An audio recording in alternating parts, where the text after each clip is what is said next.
Good morning, guys. Thank you so much for joining me on my channel. My name is Primrose, and if it's your first time, you're welcome. And if you're returning Sabi, thank you so much for the continued support. Guys, this is the story about this Namibian mother who was living in the UK, and she has been sentenced to 6 months in jail after pleading guilty to 5 charges of fraud and 12 charges of possessing items used fraudulently.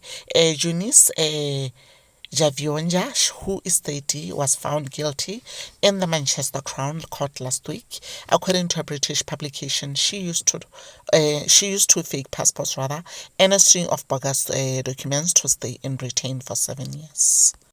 Javionja was also staying in a 4-bedroomed house valued at £200,000, which is about equivalent to 4.3 million Namibian dollars, or the same as rents is 4.3 million rands. Prosecutor Anthony Longworth explained that Javionja, while in the UK illegally, acquired false documentation to create fake identities for employment and payment. The case, part of a national investigation into the use of forged documents by organized crime groups, such as Javionja. As a member of such a group, she is allegedly known to the Home Office as an illegal immigrant and has recently faced legal persecutions in the United Kingdom. Despite being identified in March 2021, Javionja continued her activities. She reportedly has one daughter in the United Kingdom and 2 in Namibia. The court heard that various items were seized under different false names: a Dutch fake passport in the name of Grace Colanda and a Portuguese one in the name of Junice Antonio. Other documents found include a bank card, a training certificate, an employment timesheet from a care home, utility bills, a council tax bill, and a tenancy agreement. The authorities also found a basic disclosure and barring service (DBS) check, which is a document used by employers to check the criminal record of someone applying for a job. Javionja reportedly used this false identities to open bank accounts and secure employment in the care sector. Javionja's defense claimed she lacked the sophistication to create false documents and was exploited by others. Her counsel, Nick Clark, also said she was remorseful and accepted responsibility. However, Judge Peter Hogan emphasized the seriousness nature of this case, acknowledging Javionja's exploitation by holding her accountable for knowingly using false documents for employment during the early stages of COVID-19 pandemic.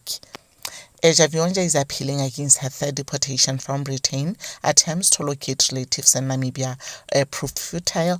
Okahanja constituency, Councillor Bethuel Javionja, an elder in the Javionja family, was not able to identify her.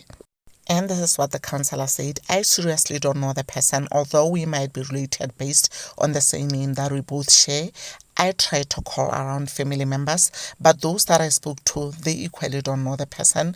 Maybe the parents or siblings might come forward with more details in due course," he said. Namibian High Commissioner to the UK, Linda Scott, said she was not aware of the case when contacted.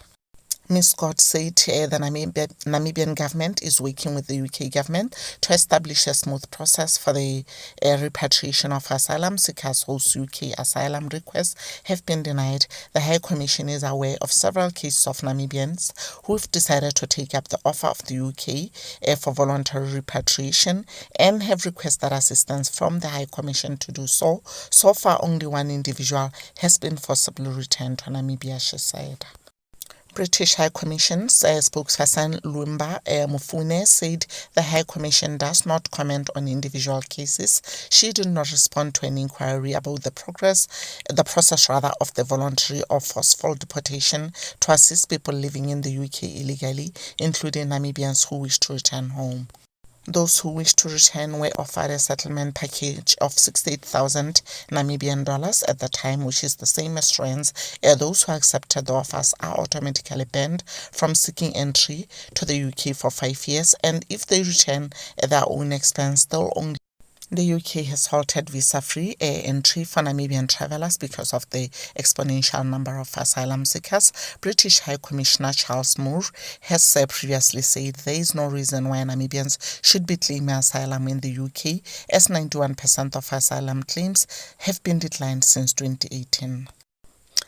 Guys, honestly, there's a very, very interesting story because right now I don't want to believe the UK has halted visa free entry for Namibians because of this number of people. It is because of these criminals like Junice. Because, guys, honestly, can you really represent us well?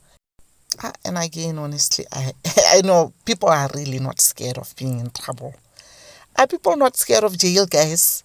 Because for me, guys, jail is the biggest thing for me. Yeah, that's a real deal. Honestly, I don't want jail, guys. So if someone can go as far as even having fake passports, especially in a foreign country, come on, guys. What are your plans? But anyway, guys, please let me know what are your thoughts in the comment section. Yeah, guys, because there are so many people who really are so desperate, to just make it in life in such a way that they even forget that, you know what, there's something called the law. I don't know if they forget or they're just doing that, like maybe I won't be caught. But, countries like the UK, they don't joke, according to me. There are countries that understand what they are doing. They could be investigating for years without you knowing that you are being investigated. Only to realize at the last minute when you think you are already there, they just pounce on you like that. And honestly, I don't want to believe that if they are saying she has children in Namibia and she's staying with one there in the UK, how can no one not know this woman? Yeah, I think someone is trying to cover up. They obviously know her. They're just denying her now because maybe they don't want to land her in trouble or maybe they're just ashamed. But I don't want to believe it's shame. Knowing Africans, it's not shame. Someone is really trying to cover for her.